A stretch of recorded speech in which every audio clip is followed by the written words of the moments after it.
மயிர பண்ணுவீங்க. பண்ணு, கை வச்சு பாரு தமிழ்நாடு என்ன ஆகுதுன்னு. யார் கையில் போலீஸ் இருக்குது? முதல் பாதுகாப்பு. 28 கண்டிஷன் போடுறீங்களா இல்லையாப்பா? நீங்கள் ஒரு மாநாடு நடத்த கூட்டத்துக்கு 28 கண்டிஷன் கேட்டு போடுறாங்களா இல்லையா? எந்த கட்சிக்கு அது போட்டாங்களா? டேய், என்ன நீ பச்சை குழந்தை தன்னம்மா 10,000 பேர் அப்படி தான் சொல்லுவாங்க. 20,000 பேர் சொன்னால் உங்களுக்கு பெர்மிஷன் கிடையாதுன்றான். போலீஸை பற்றி தெரியாதா? எல்லாம் துரத்தி விட்றாங்கல்ல. சுற்றி நிற்கிறது யார்? அவளை போட்டு தள்ள நிற்கல, அவங்க தானே விரட்டி விட்றாங்க. நியூஸில் சொல்கிறாங்களா இல்லையா? கிளம்புங்க நீங்கள் நிற்காதீங்க அப்படின்னு பேக் பண்ணி அனுப்பிச்சிட்டு இந்த மாதிரி சம்மந்தம் இல்லாமல் கேள்வி கேட்குறீங்களே. அடுத்த சொல்கிறதுக்கு தானே இந்த திட்டமே. துரத்தி விட்டு போட்டு அடுத்த நிமிஷம் இவங்களால வர முடியுதில்ல. ஆனால் அடுத்த நிமிஷம் இருந்தாலும் வந்தால் நாங்கள் நிற்க முடியுமா? நம்மளால் நிற்பீங்களா? இது எவ்வளோ பெரிய பக்கா பிளானிங்கு. அடுத்த நோட்டி டக்குன்னு வராங்கல்ல. யாவருக்கும் வணக்கம். நான் 12 காலமாக சினிமாவுக்கு வர்றதுக்கு முன்னாடி இருந்து பாடல்கள் இசை அமைச்சு இந்த கடைசி சுவிட்ச் ஆஃப் பண்ணப்போ பல காலமாக என்னோடய முதல் படம் ஆரம்பிக்கிறதுக்கு முன்னாடி இருந்து பாடல்கள் இசை எழுதி இசையமைச்சிருக்கேன். என்னோடய படங்களில் பயன்படுத்தியிருக்கேன். சொர்ணலதா பாடியிருக்காங்க என் கூட, டி.எஸ். ராகவேந்தர், மருதே மறுக்குழந்தை வாணி ஜெயராம் மற்றும் சந்திரபோஸ் பல பேரை பாட வச்சுருக்கேன். அப்புறம் நிறைய ஆல்பங்கள் வெளியிட்டேன். அந்த வகையில் நான் இந்த ஒரு முறை ஹிப்ஹாப் தமிழான்னு நினைக்கிறேன், தமிழை கேவலப்படுத்தி கொச்சைப்படுத்தி ஏதோ ஒரு பேசி இருந்துச்சு அந்த தம்பி. அதனால் டிப்டாப் தமிழான்னு அவருக்கு பதில் சொல்லும் வகையில், என்ன அங்கிள் தொந்தரவு பண்ணுறீங்களே அங்கிள், பரவாயில்ல அதை ஆஃப் பண்ணிவிடுங்க. அது வெளிச்சம் டிவினால் அவர் வெளிச்சம் போட்டுகிட்டே இருக்கார் மக்கள் மேலே. ஹிப்ஹாப் தமிழான்னு ஒரு தம்பி ஒரு தமிழை அப்போ கேவலமாக ஏதோ ஒரு அசிங்கப்படுத்தி சாதாரணமாக ஏதோ பேசுனது, அதனால் கோவப்பட்டு நான் டிப்டாப் தமிழான்னு ஒரு ஆல்பம் பாட்டு விட்டேன். மற்றபடி எனக்கு நானே புகழ்ச்சி உடிக்க விருப்பம் இல்லை. அந்த வகையில் இப்போ நாடு அதில் நாடு தங்க நாடு இந்த மாதிரி மோட்டிவேஷ்னல் பாட்டாக உத்வேகம் அடைகிற அளவுக்கான பாடல்கள் எழுதி இந்த ஓடிக்கிட்டே இருடா அந்த பாடலை உங்கள்கிட்ட அர்ப்பணிக்கிறதுக்காக கூப்பிட்டேன். ஆனால் இப்படி ஒரு நிகழ்வு தமிழ்நாட்டில் நடந்தது மனவேதனையாக இருக்குது. முதல்ல அந்த ஒரு 40 பேர் மாண்டு விட்ட என் தமிழர்கள், என் உறவுகள்,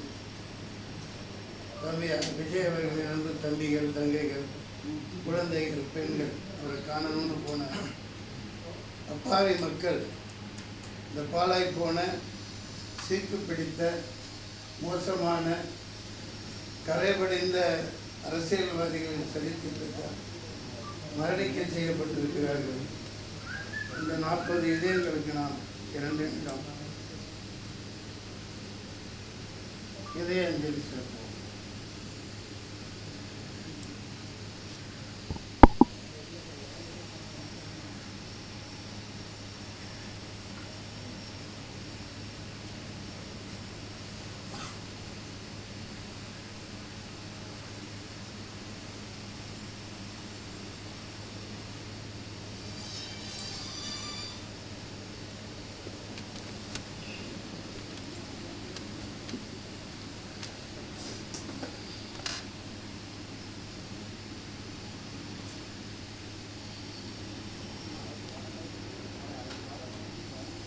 எனக்கு பேசுவதற்கு ஒன்றும் இல்லை. ஆக்கப்பூர்வமான ஒரு விஷயத்துக்காக நான் படப்பிடிப்பு இல்லாத நேரத்தில் இப்படி பாடல் பண்ணி வெளியிட்டுருக்கேன். உங்களை சந்தித்ததில் மகிழ்ச்சி. நீங்கள் தான் கேட்கணும். ஏன்னா 2 நாள்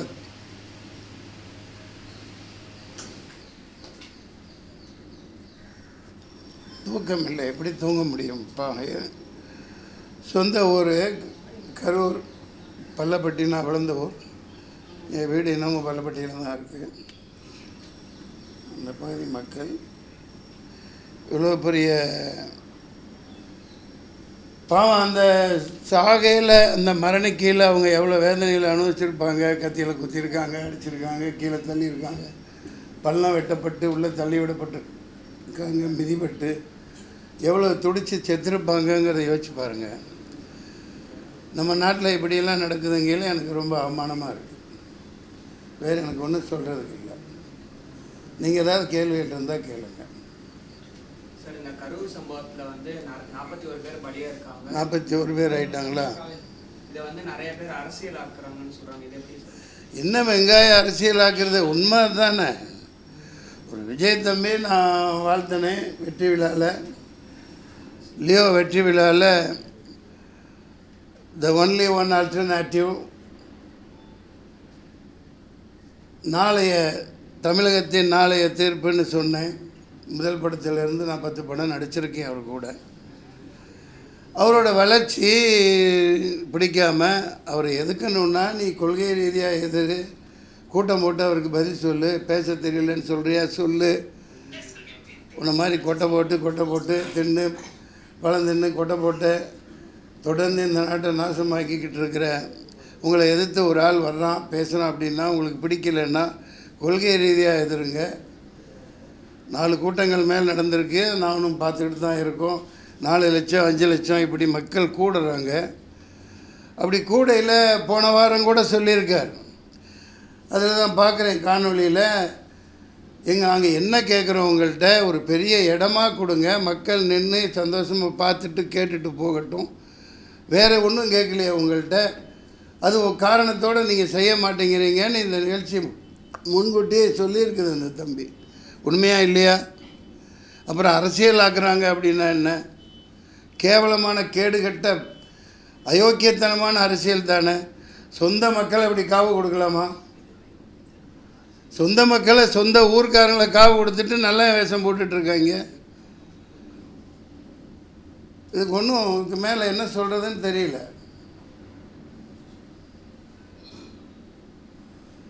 வேறு எந்த தாளிகைகள் ஐயா? சார், யார் வந்தாலும் வந்து அரசியலுக்கு வந்தால் கோமாளியாக தான் ஆக்குறாங்க.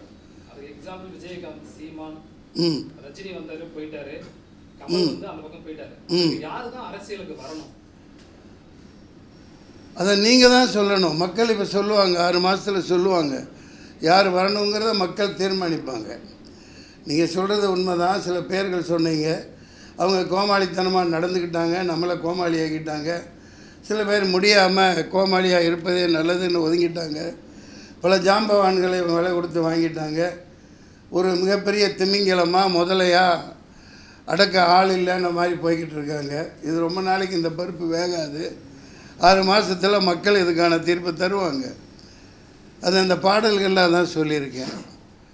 ஏழை எளியவர் வரணும், குடியானவை வரணும், தொகுதி மக்களுக்கு என்ன தேவையோ அதை இந்த தமிழ்நாட்டை உய்விக்கிறதுக்கு யார் தேவையோ அவங்க வரணும், ஏழை எளியவர்களை காக்கிறவன் வரணும். அப்படி சொல்லிகிட்டு இருக்கையில் அந்த ஏழையவர்களை குழிக்குள்ளே தள்ளி போட்டு புதைச்சி உடனே வந்து நின்று தான் நான் தான் காப்பாற்றுறேன், இந்த பார் ஓடிட்டாப்பில், இந்த மாதிரி அரசியல் பண்ணிகிட்டு இருக்கிறத மக்கள் பார்த்துட்ருக்காங்க. I support to unconditional support to Vijay. You keep going on, keep on working, the rest of the things people will decide. மக்கள் தீர்மானிப்பாங்க. சார், இந்த விஜய் கட்சியில் உயிர்ந்தவங்களுக்கு வந்து என்னையா? ஆமாம் சார், விஜய் கட்சியில் ஜாயின் பண்ணுறாப்புல ஏதாவது பிளான் இருக்கா உங்களுக்கு? என்ன மடத்தனமாக பேசிகிட்டு இருக்கிறீங்க? இல்லை, பிளான் பண்ணி நான் வளர்த்து விடப்பட்ட தம்பி, நான் தான் இப்போ பேசிகிட்டு இருக்கேன்ல. என்ன கேட்குறீங்க? என்ன பண்ணுறது? இதில் சப்போர்ட் ஒட்டுமொத்த மக்களே சப்போர்ட் இருக்குல்ல, அப்புறம் நான் என்ன பண்ணுறது? சொல்லு தம்பி. சார், இந்த கரூர் விவகாரத்தில் 41 பேர் உயிர்ந்திருக்காங்க. அவங்க மரணம் தொடர்பாக நீதிபதி தலைமையில் வந்து ஒரு தனி நீதிபதி தலைமையில் விசாரணை அமைச்சிருக்காங்க, அருணா ஜெயசிங் தலைமையில். அதெல்லாம் ஒரு வெங்காயம் உரிக்காது. அதெல்லாம் ஒரு வெங்காயம் உரிக்கப்படாது. இதெல்லாம் ஏமாத்து வேலை, கண்கட்டு வேலை. அவனே கொலை பண்ணிவிட்டு, அவனே கொள்ளை அடிச்சுட்டு, அவனே லூட்டி அடிச்சுட்டு, அவனே பண்ணுவாங்க. இதான் பார்த்துட்ருக்கோம். பஹல்காம் தாக்குல என்ன நடந்துச்சு? வெளியிலேருந்து யாரும் வரல. அந்த காஷ்மீரி மக்களும் ஒன்றும் பண்ணலை. அப்பாவி ஏழை சாதாரண பிச்சைக்காரனுங்க. அடிக்கி 4 போலீஸ் நிற்கிறாங்க. புல்வாமாவில் என்ன நடந்துச்சு? சொந்த நாட்டு மக்களை காலி பண்ணி போட்டு குழிக்குள்ளே தள்ளி மண்ணள்ளி போட்டு அதில் தான் அரசியல் பண்ணிகிட்ருக்காங்க ஆள்றவங்க. நீங்களும் 4ஆம் தூண் வேடிக்கை பார்த்துட்ருக்கீங்க. அதெல்லாம் ஒரு வெங்காயம் உரிக்க முடியாது, ஒரு வெங்காயம் நடக்காது. சார் அதே மாதிரி சும்மா கண்கட்டு வித்த இந்த பிரச்சாரத்தில் வந்து போலீஸ் வந்து முறையாக பாதுகாப்பு கொடுக்கலன்னு சொல்லி கொடுக்கல. யார் கையில் போலீஸ் இருக்குது? முதல் பாதுகாப்பு 28 கண்டிஷன் போடுறீங்களா இல்லையாப்பா? நீங்கள் ஒரு மாநாடு நடத்த கூட்டத்துக்கு 28 கண்டிஷன் கேட்டு போடுறாங்களா இல்லையா? எந்த கட்சிக்காவது போட்டாங்களா? எந்த கட்சிக்காவது போட்டாங்களா இது வரைக்கும்? அதே மாதிரி 28,000 போலீஸ் 2,000 போலீஸ் அங்கே நிற்கணும்ல. அதே முட்டுச்சந்தையில் கொடுத்துருக்கீங்க. என்ன மாதிரி ஆள் அங்கே இருந்திருந்தான்னு வைங்க, அந்த இடத்துல நான் இருந்திருந்தான்னு நடந்திருக்கிறதே வேறு. 99 இப்படி தான் நான் நின்று தேனியில் பயங்கர கலவரத்தை உண்டாக்குனாங்க. ஜீப்பை கவுத்து விட்டாங்க, கரும்பு காட்டுக்கு தீ வச்சுட்டாங்க. இறங்கி குதித்து ஓடி போய் ஆளுகளோட ஜீப்பை நிப்பாட்டி வச்சேன், கலெக்டர் ஜீப்பு. அடுத்து அதை அணைக்க சொல்லி சண்டை போட்டு மைக்கை பிடிச்சி ஒரு சத்தம் போட்டேன்.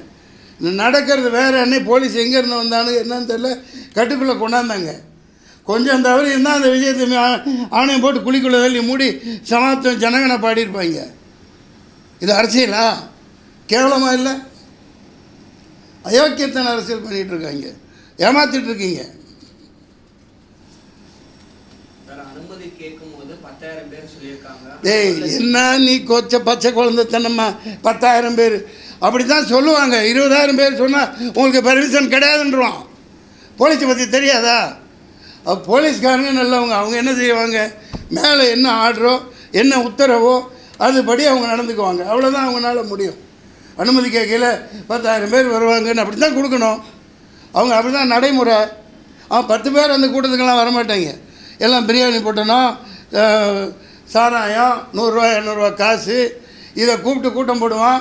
அவனுக்கு பொட்டல் வெளியில் நல்லா 10 கிலோமீட்டரில் இடம் கொடுப்பீங்க. தான் 4 லட்சம் பேர் கூடுறான்னு தெரியுது இல்லையா? அப்படியே முட்டுச்சந்துக்குள்ளே அனுப்புகிறீங்க. பயங்கரமாக பள்ளம் தோண்டி வச்சுட்டு 500 குண்டர்களுக்கு மேலே பயங்கரமான ரவுடிகளை எத்தனை கத்தி குத்து பண்ணான்னு தெரில. நான் சொல்லலை, இந்த மக்கள் சொல்லிகிட்டு இருக்காங்க, வந்துகிட்ருக்கு. பார்த்தீங்களா இல்லையா? இப்போ பயங்கரமான ரவுடி ராஜ்யம். எவனை உள்ளத்தன அன்னைக்கே உடனே போஸ்ட்மார்ட்டம் பண்ணி உடனே போச்சு முடிச்சாச்சு. ஏன்டா அப்படி வச்சுருந்தா எங்கே குத்துப்பட்டிருக்கு என்னென்ன நடந்திருக்குன்னு தெரிஞ்சிடும். Shame on this politics. Sir, Vijay அவர்களை பார்க்க தான் மக்கள் ஒரு கூட்டம் வந்துச்சு. அப்புறம் என்ன ஒன்னே பார்க்க வந்தது? சரி சார், 41 உயிர் பேருக்கு விஜய் வர முடியலன்னா அவரோட கட்சி கீழே இருக்கிற தொண்டர்களோ இல்லை கட்சி பொதுச்செயலாளரோ யாரோ களத்தில் நின்றுக்கணும் சார். களத்தில் எல்லாம் துரத்தி விட்றாங்கல்ல. சுற்றி நிற்கிறது யார்?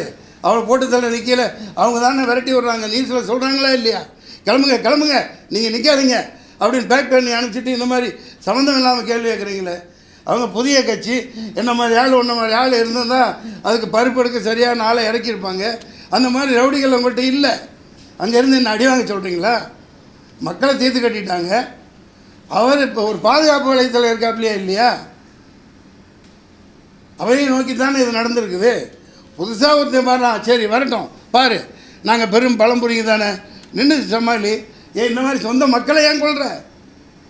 சொந்த மக்களை பக்கத்து தெருவில் வாழ்கிறவன அந்த ஊர்க்காரனை கொன்னுட்டு வேஷம் போட்டு தெரியுறியே, வெக்கமா இல்லை உங்களுக்கு? சார், இந்த மரணம் வந்து யாருமே எதிர்பார்க்காததான். என்ன எதிர்பார்க்காது? யார் எதிர்பார்க்கு? விஜய் எதிர்பார்த்துருக்க மாட்டாப்புல. குழந்தைத்தனமாக மக்கள் எதிர்பார்த்துருக்க மாட்டாங்க. விஜய் அண்ணா பார்க்கணும் அப்படின்னு போட்டு வந்து நிற்கிறாங்க.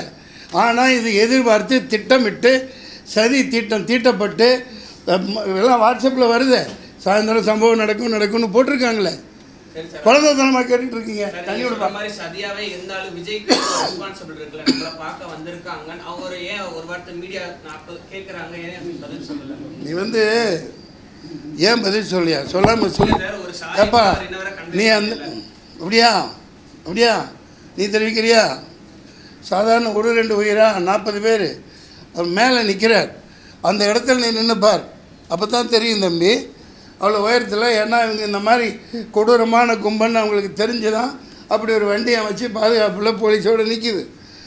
அந்த எல்போட இடமில்லாத மீட்டிங்கில் நான் ஒரு பேச்சாளனாக இருந்திருக்கேன்.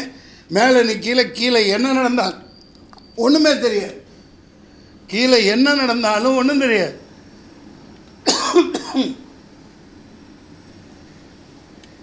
செருப்பு வீசுகிறான், கல் வீசுகிறான், கெட்ட வார்த்தையில் திட்டுறான். ஒவ்வொருத்தருக்கும் கூப்பிட்டு விஜயகாந்த் மாதிரி கண்டிச்சுக்கிட்டு பண்ணிகிட்டு இருக்க முடியுமா? எவ்வளோ பெரிய ஆபத்தில். நான் அது வண்டி உள்ளே போயிலே பார்த்துருந்தேன்னா திருப்படா வண்டியை பொட்டல் வலிக்க விட்றா பார்த்துக்கலாம் போலீஸ் கேஸு அப்படின்னு அப்படி எழுதி போடணும். இவங்கள மதிக்கிறதா இல்லை, கொஞ்சம் கூட பிரயோஜனம் இல்லை. தெரிஞ்சாதானே காவல்துறை அப்படி ஒரு சந்துக்குள்ளே போய் நிப்பாட்டுறாங்க. திட்டமிட்ட சதி. இதற்கான தண்டனை 6 மாதத்தில் கிடைக்கும். அதே இடத்துல தான் எடப்பாடி வந்து கேம்பெயின் பண்ணாரு. சரி, அதுக்கு என்ன இப்போ 40 பேர் சாவலையா? வருத்தப்படுறியா? இல்லையே, அவங்களுக்கு இருந்த இப்போ எதுக்கு சொல்கிறீங்க? தொண்டர்கிட்ட இருந்த கண்ட்ரோல் வந்து இவனை ரசிகர் தொண்டர் கண்ட்ரோல். அது எத்தனை கட்சி? யார் ஆரம்பித்த கட்சி? எத்தனை வருஷத்து கட்சி? அங்கே ஒவ்வொருத்தனும் எப்படி இருப்பான்? பருப்பு எடுத்துருவான்ல. அவர் யார்? சாதாரண ஆளா? தொலைச்சிடுவார்ல. எடப்பாடிக்கு அவ்வளோதான் கூட்டம் கூப்பிடும். இவருக்கு 4 லட்சம் பேர் வருவாங்கன்னு இந்த எருமைங்களுக்கு தெரியாது? தெரியாதா? நீங்க சொல்ற மாதிரி அதே 4 லட்சம் பேர் நில்லுப்பா, நீ ஏதோ எழுதி வச்சு போட்டு பிஜேபி அனுப்பிச்சிட்டு போல. யார் அனுப்பிச்சான்னு தெரியல. நீங்கள் கேளுங்கப்பா. ரத்தம் கொதிக்குது, தூக்கம் இல்லையா? மூஞ்சி பாருங்களேன். நான் ஒரு நடிகன், சாதாரண கூலிக்கு மாரடிக்கிறேன். இவ்வளவு பிரச்சனை நடந்து விஜய் வந்து அங்க தட்டி எஸ்கேப் ஆயிட்டாருன்றாங்க. பைத்தியக்காரனே, போலீஸ்காரன் துரத்தி விட்றான். இங்கேருந்து போங்க, இப்படி இப்படிலாம் ஆயிடுச்சுங்கிறான். எல்லா நாடகமும் அவங்க நடத்துகிறாங்க. கூட இருந்த யார் இங்கே பாரு, புசி ஆனந்தோ இல்ல மற்ற யார் நிர்வாகிகள் ஒருத்தர் கூட இல்லை. அந்த சொல்கிறதுக்கு தானே இந்த திட்டமே. துரத்தி விட்டு போட்டு அடுத்த நிமிஷம் இவங்களால வர முடியுதுல்ல. ஆனால் அடுத்த நிமிஷம் இருந்தாலும் வந்தால் நாங்கள் நிற்க முடியுமா? நம்மளால் நிற்பீங்களா? இது எவ்வளோ பெரிய பக்கா பிளானிங்கு. அடுத்த நொடி டக்கு டக்கு டக்கு டக்குன்னு வர்றாங்கல்ல. கேட்குறான்ல, 66 பேர் செத்தானே கள்ளச்சாராயம் கள்ளக்குறிச்சியில் செத்தாங்களே, அங்கே போய் நின்றீங்களே விளக்கென்ன? என்ன கேள்வி கேட்குற நீ? ஏன்னா இப்போ போய் அங்கே நின்று அவரை சேர்த்து சமாதி கட்டுறதுக்கா 1000 ரவுடிங்க வச்சுட்டு நிற்கிறாங்க. பதிகாரத்தனமாக கேள்வி கேட்குறீங்களா? யதார்த்தத்தை பேசுங்க, மக்களுக்கு உண்மையை சொல்லுங்கள். ட்விச் பண்ண கருவியாக நீங்கள் இங்கே வராதீங்க. நான் எனக்கு என்ன கூட நடித்தவன். மக்கள் பார்த்துக்குவாங்க, மக்கள் பார்த்துக்குவாங்க. நான் ஒரு நடி, அதே தான் சொல்கிறேன். இப்போ அவர் வராமல் இருந்திருந்தா என்ன சொன்னீங்க? வீட்டுக்குள்ளேருந்து அரசியல் பண்ணுறார், வீட்டுக்குள்ளேருந்து ட்விட்டரில் போடுறாருப்பீங்க. வெளியே வந்தால் இப்படி மக்களை வச்சு சாப்பிடுப்பீங்க. இப்போ எப்படி வெளியே வர்றது? யார் பாதுகாப்பில் வர்றது? சொல்லுங்கள். போதும், நன்றி, வணக்கம், சந்திப்போம், நல்லதே நடக்கும். யாரோ கேட்குறீங்க தெரியல. நன்றி, வாழ்க வளர்க. தப்பு செய்தவன் தண்டனையை அனுபவிப்பான். அவ்வளவுதான். ஏப்பா, என் ரத்தத்தில் தமிழன் இருக்குது. அது நாளைக்கு ஐடியா இருக்குது, சேர்றது இருக்குது. இதுன்னா அது எப்போ நடக்குமோ அது நடக்கும். அதை பற்றிலாம் எனக்கு கவலை இல்லை.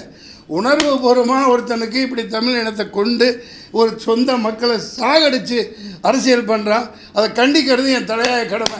நான் கண்டிக்கிறேன். நான் சொல்கிறதுக்கு ஒன்றுமே இல்லை. அது அவர் பார்த்துக்குவார். அவருக்கு இருக்கு எல்லாம். ஒரு கட்சியை நடத்திட்டு போகிறவருக்கு இருக்குது. நான் அறவரை சொல்கிற அளவுக்கெல்லாம் சத்யராஜ் மாதிரி ஆள் கிடையாது. அவர் பெரிய மனுஷன், உயர்ந்த மனுஷன். வாங்க பாய். புரியல. பாடல்கள் நீங்கள் தான் சொல்லணும். பாடலை பற்றி நானே சொன்னால் இவர் கேட்குற மாதிரி ஆகிடும். நான் ஒன்றும் சொல்ல மாட்டேன். பாடல்களை மக்களுக்காக அர்ப்பணிச்சாச்சு. நான் தொடர்ந்து வாரத்துக்கு 2 பாட்டு.